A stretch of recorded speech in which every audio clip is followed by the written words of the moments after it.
Akkam nagaa jirtu kanneen chaanalii kana yeroo jalqabaaf bantanii daawwachaa jirtan maqaan kee Dr. Abarraa Olaaniin jedhama. Gargaaraa Piroofeesaraa fi Ispeeshaalistii Fayyaa Ijoollee fi Daa'immaniiti. Akkasumas immoo barreessaa kitaaba bu'uura fayyaa daa'immaniiti. Chaanalii kana sabiskiraayib gochuun fayyaa daa'immanii ilaalchisee barnoota hedduu animaatiif qopheessu hordofaan jedha. Barnoonni narraaf qabadhee dhiyaadhe giinga'uu jedha. Waa'ee giinga'uu irratti barnoota gabaabaa qabadhee jira. Hanga dhumaatti na hordofaa. Namoonni hedduun yookaan maatiin hedduun giinga'uun akka rakkootti lakkaa'amu jechuudha. Akka dhibee fayyaa ta'etti lakkaa'amu. Haa ta'u malee giinga'uun dhibee fayyaa keessaa tokkodha. Giinga'uun rakkoo dubbachuu ta'ee amala gurguddoo afur qaba. Isaanis ni jalqaba jecha irra deddeebi'uudha. Jecha tokko yeroo jalqabuuf jedhan jalqaba ishee irra deddeebi'anii dubbatu. Inni lammaffaan sagalee dheeressuudha. Sagalee jecha sana dheeressuun dubbatu. Akkasumas immoo dubbii gidduudhaan hima tokko keessatti dhaabuun itti fufu gidduu gidduutti dhaabu. Yeroo hima tokko dubbachuuf dubbii gidduutti dhaabaa deebisanii dubbatu jechuudha. Akkasumas jecha jalqabaa dubbachuufis ta'e gidduutti dhaabanii itti yeroo fufan eegaluuf humna isaan barbaachisa. Jecha tokko jalqabuuf waa dubbachuuf yeroo jedhan humnaan dubbatu jechuudha. Akkasumas immoo utuma dubbataa jiranii gidduutti yeroo dhaabanii indaganaan bifa haaraan itti fufan humna isaan barbaachisa. Kanaafuu jecha jalqabaas ta'e gidduutti dhaabuun yeroo itti fufan humna fayyadamu. Ijoollee fi namoonni dhibeen kana qabaman akka salphaatti dubbatanii yaada isaanii ibsachuu waan hin dandeenyeef amala ofitti aaruu akkasumas immoo amala gad of buusanii of yaaduu bakki isaan ofiif kennan gad bu'aa ta'uu akkasumas immoo dubbachuuf haasa'uu jibbuu yookaan dubbachuuf haasa'uurraa of qusachuu jira jechuudha. Kanaafuu kun akka dhibee fayyaatti inni lakkaa'amuu qabu sababa kanaaf.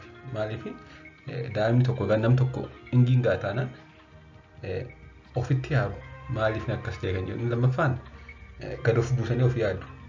Yaada isaanii dhibbaa dhibbatti ibsachuu hin sodaatu jechuudha.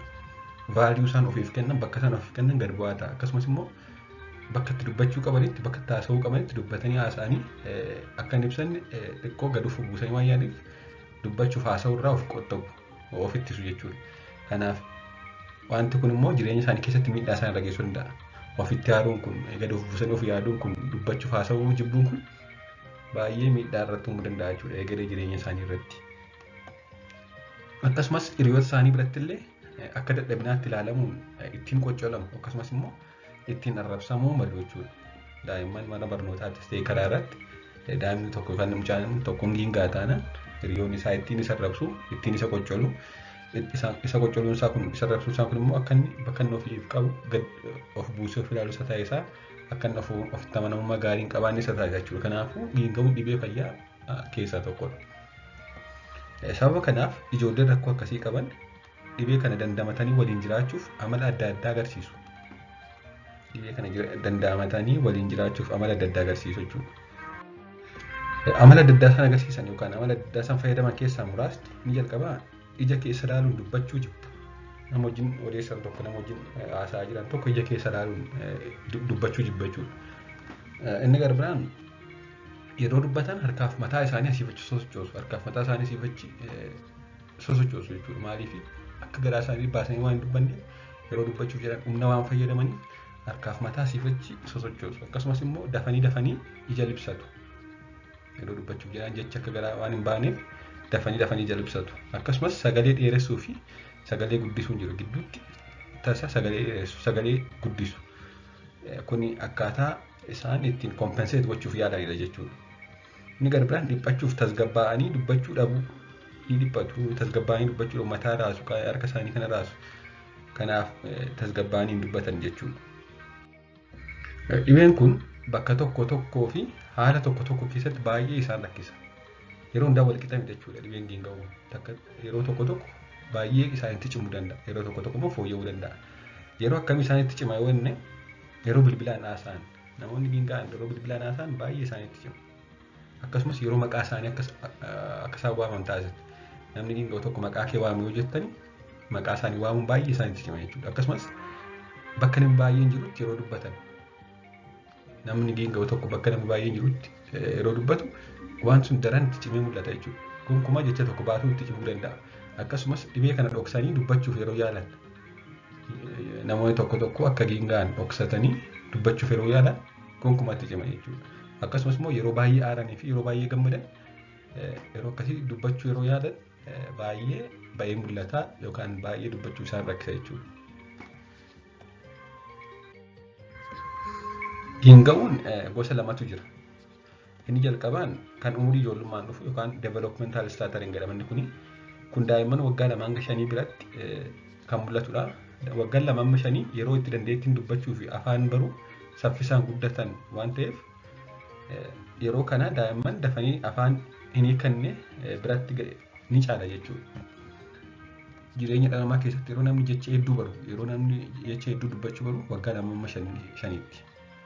The fastest language development yeroo namni jecha hedduu baru, jecha hedduu dubbachuu baru waggaa 2 hanga 5tti jechuudha dhalatee. Yeroo kana yeroo dandeettiin afaan isaanii hedduu guddatu kana rakkoon afaanis achumaan mudata jechuudha. Kanaafuu giinga'uun ijoollummaadhaan dhufu kan developmental stuttering daa'imman waggaa 2 hanga waggaa 5 gidduutti baay'ata. Ijoolleen waggaa 2 hanga 5 gidduu jiran persentaa 10 kan ta'an amala giinga'uu qabu jedhamee yaadama.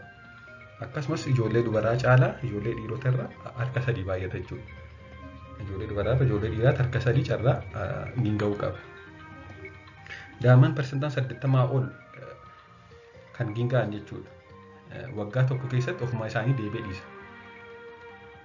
Waggaa 2 hanga 5 gidduutti daa'imman persentaan 10 giinga'u jenneera. Kana keessaa persentaan 80 giinga'uun kun jalqabee waggaa tokko keessatti turtii waggaa tokko keessatti ofuma isaa deebi'ee bada jechuudha. Kanaafuu daa'imman hedduu developmental stuttering yookaan giinga'uun umuriidhaan dhufu kun hedduun isaa ofumaa deebi'ee bada. Turtii hammamii keessatti? Turtii waggaa tokko keessatti.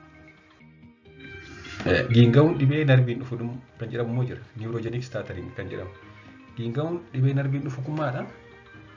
Erga namni tokko balaa yookiin dhibee adda addaan sammuurra miidhaan ga'e sababa hariiroon ajaja sammuurraa gara qaamaa dubbachuuf nu gargaaran kanneen akka arrabaa fi afaanii miidhamanidha.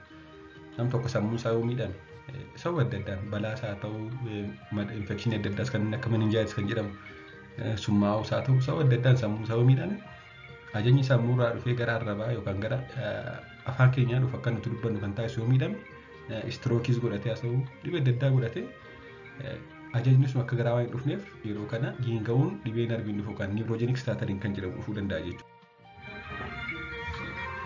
Daa'imman dhibee kana sababa umurii ijoollummaan godhataniif wantoota maatiin gochuu qaban. Inni neurogenic stuttering jedhamu kun inni giinga'uun sababa narbiin dhufu kun yeroo hedduu namoota gurguddoo erga balaan adda addaa isaan irra ga'ee booda kan mudatudha. Kan ijoollee mudatti mudatu yeroo hedduu developmental stuttering jedhamu kan umuriidhaan dhufu daa'imman waggaa 2 hanga waggaa 5 gidduu kan jiran. Kanaafuu daa'imman developmental stuttering yookaan daa'imman giinga'uu sababa umuriidhaan dhufuu qabaniif maatiin maal gochuu qabu akkamiin kana fooyyessuu qabu jennee ilaalle inni jalqabaan bifa dheekkamsaaf adabbiin sirreessuu yaaluu dhiisu. Maal giinga'a kun maaf akkas godha kun jechuudha of qusachuu. Kanaaf yeroo daa'imman giinga'an itti dheekkamuu fi adabbiin sirreessuu yaaluun wanti kun akka itti cimu taasisa jechuudha. Inni lammaffaan suuta itti dubbachuu fi akka isaan suuta dubbatan gochuu. Ijoolleen giinga'an yoo suuta dubbatan sirreessanii dubbatu. Ofii keenya sirriitti dubbannu suuta itti dubbachuu qaba. Kanaafuu suuta itti dubbachuu fi akka isaan suuta dubbatan taasisuun wanti kun akka fooyya'u taasisa jechuudha. Inni sadaffaan yeroo isaan dubbatan gidduutti adda kutuu dhiisuu. Yeroo isaan odeessaa jiran yeroo isaan waa dubbataa jiran akka isaan haasaa isaanii gidduutti kunnee keessa seenuu dhiisuu qabna jechuudha. Walitti fuun isaan akka haasa'aniif.